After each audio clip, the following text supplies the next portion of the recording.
Salut tout le monde, c'est Arthur et bienvenue dans l'importance et le synthé, j'espère que vous allez bien. Alors dans ce 4e épisode sur le polybrut, on va voir comment ajouter un petit peu du mouvement à vos sons en utilisant des fonctions de base comme le LFO, mais aussi des fonctions comme le motion recording ou les automations dans le séquenceur. On remercie Arturia d'avoir sponsorisé cette vidéo, ça nous aide beaucoup, ça aide à faire grandir la chaîne.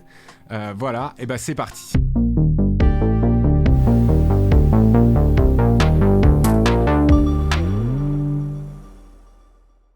Donc comme je vous l'ai dit en intro, je vais vous montrer plusieurs manières d'apporter du mouvement à vos sons quand vous utilisez un synthé. Et pour moi, la manière la plus simple et la plus basique, c'est en fait de désaccorder tout simplement un de vos oscillateurs par rapport à l'autre.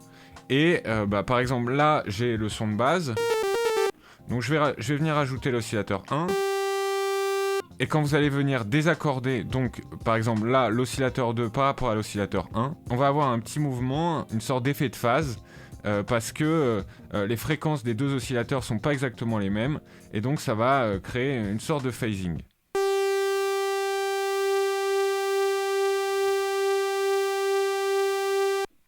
Voilà, on a presque l'impression qu'il y a un oscillateur qui module la forme d'onde, mais pas du tout, en fait c'est juste un désaccordage des deux oscillateurs. Donc ça c'est la première manière, et pour moi la plus basique, d'apporter du mouvement à un son.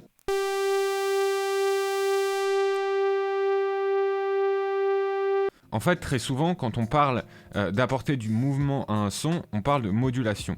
Donc, n'importe quel paramètre, notamment dans le polybrut, peuvent être modulés. Et pour ça, on utilise très souvent un LFO. Et un LFO, c'est donc un Low Frequency Oscillator. Donc, c'est un oscillateur qui oscille à très basse fréquence. Parmi les paramètres qu'on module le plus souvent avec un LFO, on a le point de coupure, le cutoff du filtre, ou alors le pitch d'un oscillateur, ou des deux. Et donc si vous avez regardé les vidéos précédentes, vous savez maintenant comment on crée une modulation avec le polybrut. Donc on va prendre le pitch de l'oscillateur 1 et on va le moduler avec un LFO qui est dans la liste ici. On va prendre le LFO 1 tout simplement.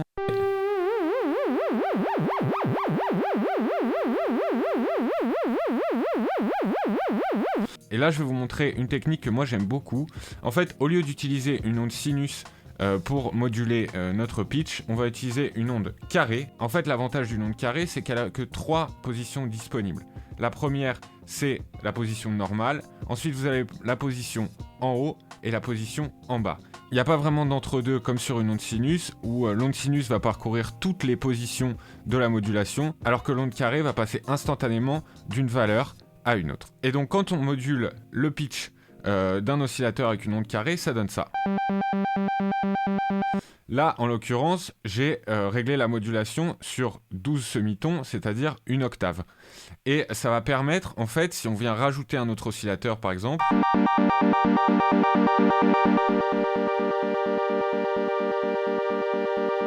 et qu'on mixe les deux oscillateurs ensemble, on va pouvoir créer une sorte de modulation qui va être presque comme un arpégiateur qui va monter et descendre d'une octave à chaque fois. Je vais régler la vitesse, donc le rate de mon LFO.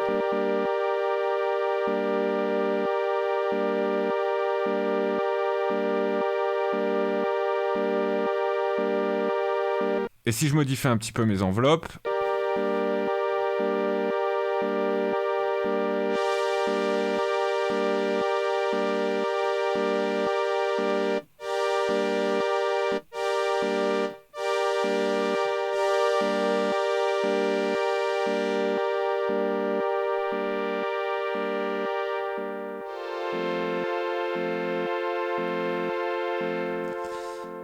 et là, le LFO est en mode mono, c'est-à-dire que toutes les notes vont se caler sur le même LFO. Mais si on passe en mode poly, chaque note va avoir son propre LFO, et là, ça va créer des choses très intéressantes.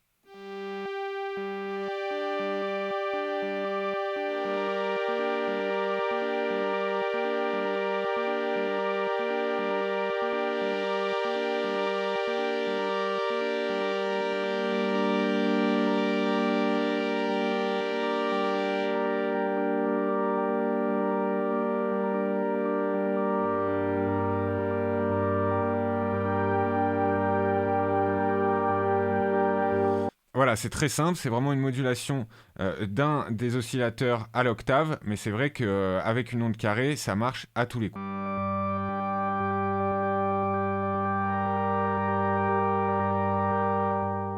Et maintenant, si on voulait rajouter encore un petit peu de complexité à ce patch, on pourrait moduler la vitesse du LFO avec un autre LFO. Donc, je vais aller faire ça. Je vais prendre le LFO2 pour moduler la vitesse de mon LFO.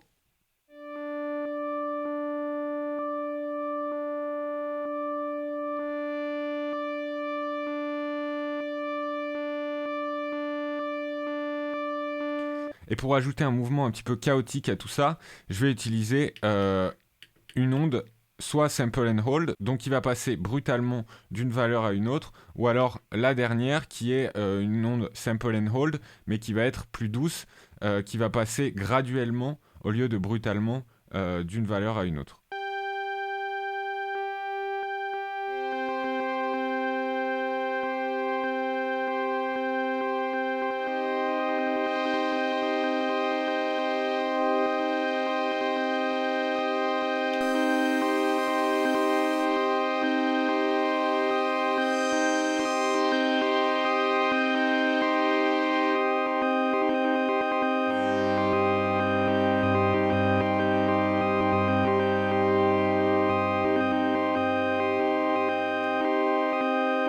Voilà, après vous pouvez jouer un petit peu avec la profondeur de la modulation pour avoir plus ou moins de chaos dans la modulation de la vitesse de votre LFO. Alors évidemment, je n'ai pas parlé des enveloppes, mais ça me paraît évident, les enveloppes aussi apportent du mouvement à un son. L'avantage des enveloppes du polybrut, c'est qu'elles sont bouclables, c'est-à-dire qu'en fait, elles se transforment en LFO.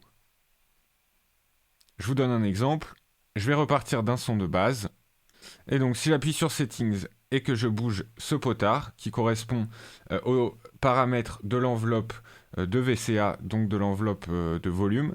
Et donc là, je vais pouvoir choisir le comportement de mon enveloppe lorsqu'elle boucle. Soit elle peut se répéter uniquement 2 fois, uniquement 3 fois, ou alors de manière infinie en utilisant la fonction looping. Donc je vous montre.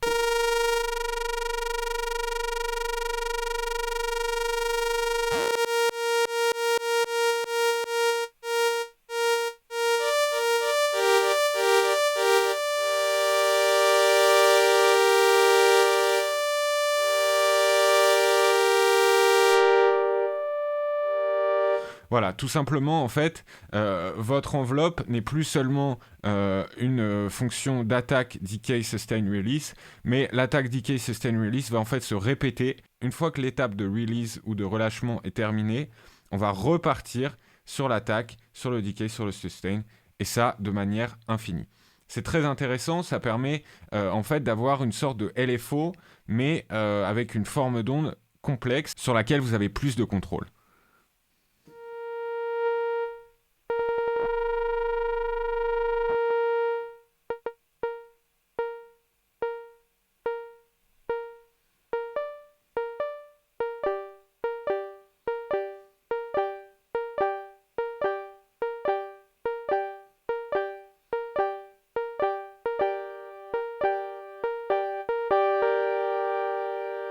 Voilà, ça fait presque penser à un arpégiateur ou un séquenceur. Et donc la transition est toute trouvée pour parler donc du séquenceur du polybrut.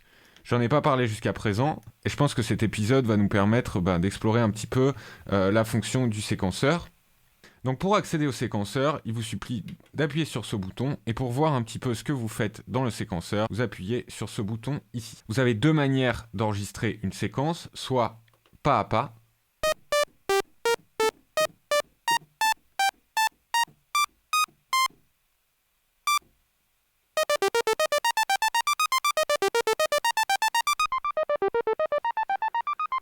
et évidemment, vous n'êtes pas obligé d'avoir une note à chaque pas, et vous n'êtes pas obligé d'avoir uniquement 32 pas, comme c'était le cas ici, vous pouvez en avoir jusqu'à 64. Donc quand le 1 est en surbrillance, vous éditez les pas de 1 à 32, et quand le 2 est en surbrillance, vous éditez les pas de 33 à 64.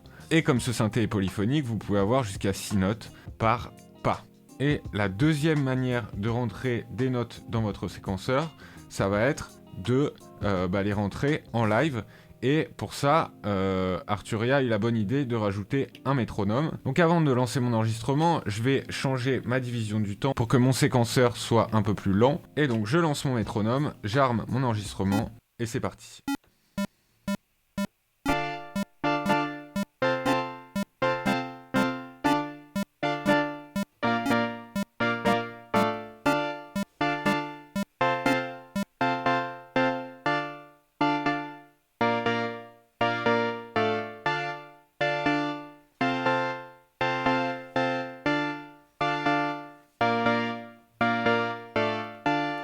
Voilà, donc là j'ai une petite séquence toute simple. Maintenant ce qui va être intéressant, et pour rester dans le thème de la vidéo, on va venir ajouter des automations, c'est-à-dire qu'on va créer du mouvement dans notre séquence en utilisant les différents paramètres qu'on a ici. Et par exemple, un des paramètres qu'on automatise très souvent sur un synthé, c'est le cutoff du filtre.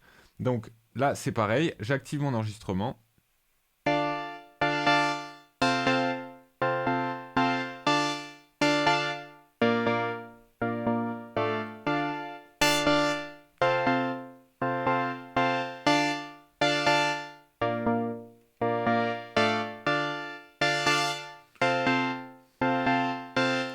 Voilà, donc là on voit que chaque pas correspond à un point dans mon automation et ça permet du coup de créer un peu de mouvement dans notre son. Alors évidemment le cutoff c'est pas le seul paramètre qu'on peut automatiser. Moi par exemple j'aimerais bien automatiser le release de mon enveloppe de VCA.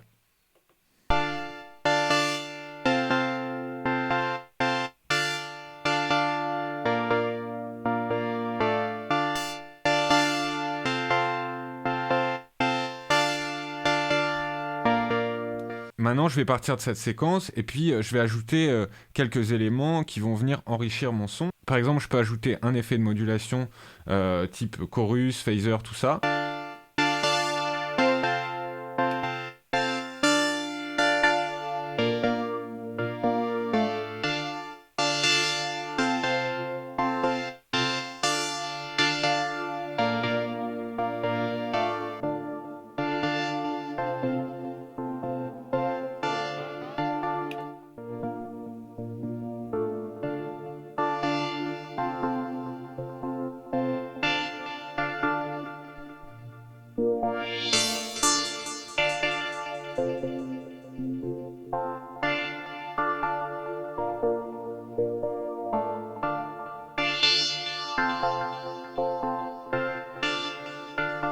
Voilà, un peu de reverb, un peu de delay, un petit peu de phaser, et on a tout de suite un son qui est beaucoup plus intéressant que le son de base qu'on avait tout à l'heure.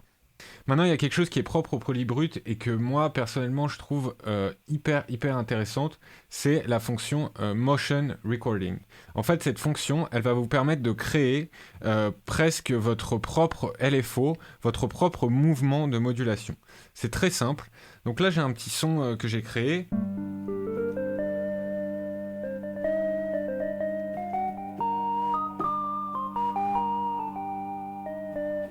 Voilà, un petit son de clavier un peu sympa. Et je vais pouvoir, en activant la fonction Motion Recording, donc je vais la placer en mode loop, armer mon enregistrement, je vais jouer une note et je vais bouger un paramètre, par exemple le filtre, pour que ce soit facile à entendre.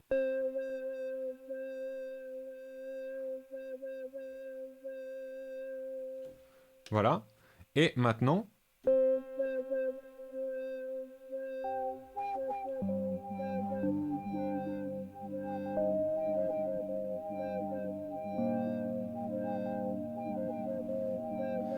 voilà, moi je trouve ça vraiment excellent parce que d'un coup, c'est vous qui amenez la modulation à vos sons. C'est pas un LFO, c'est pas une enveloppe, c'est pas un séquenceur, c'est vraiment vous qui apportez votre humanité à votre son et puis ça donne vraiment des résultats qui sont très intéressants, quoi. Évidemment, c'est polyphonique, c'est-à-dire que chaque note va avoir sa modulation à son propre rythme à partir du moment où vous appuyez sur cette note.